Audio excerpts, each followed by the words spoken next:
అయితే ఫ్రెండ్స్ ఇదొక పాము, కట్ల పాము అంటారు దీన్ని, తెలుగులో కట్ల పాము అంటారు. ఈ పాము గిట్లా ఎవరికైనా కరుస్తే ఫ్రెండ్స్ ఖచ్చితంగా బతకాలంటే చాలా కష్టం. దానికి ఒక బ్లాక్ కలర్ ఉంటుంది, దానిపైన ఇట్లా వైట్ లైన్స్ ఉంటాయి. ఈ పాము ఇది ఒక చిన్న పిల్ల, ఇది మినిమం ఒక జానెడు ఉంటుంది ఫ్రెండ్స్. అయితే ఫ్రెండ్స్ ఇప్పుడు రాత్రి పూటనే ఈ పాము అనేది బయటికి వస్తూ ఉంటుంది ఫ్రెండ్స్. ఎక్కువ శాతం ఈ పాములు రాత్రికే బయటికి వెళ్తాయి. మనం డే టైంలో ఎప్పుడు ఈ పాములు మాకు స్నేక్ రెస్క్యూకి కాల్ కూడా రావు. ఈ పాము అనేది చాలా డేంజర్ ఫ్రెండ్స్. ఈ పాము మన ఇంట్లో వచ్చింది, మనం చూసుకున్నాం, చాలా మంచిగా అయింది. పాము ఎవరు చూస్తారో వాళ్ళు దాన్ని మంచిగా అబ్జర్వ్ చేసి చూడాలి, ఏ పాము ఉంది, ఏ కలర్ ఉంది, ఏ డిజైన్ ఉంది. ఎందుకంటే స్నేక్ రెస్క్యూ కూడా ప్రాబ్లం కావద్దు.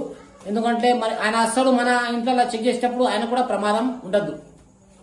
అయితే ఫ్రెండ్స్ ఈ పాముని ఇప్పుడు రెస్క్యూ చేసి మనం తీసుకపోయి దీన్ని ఫారెస్ట్ రిలీజ్ చేస్తాం. ఇప్పుడు నైట్ అయిపోయింది, డే టైంలో రిలీజ్ చేస్తాం.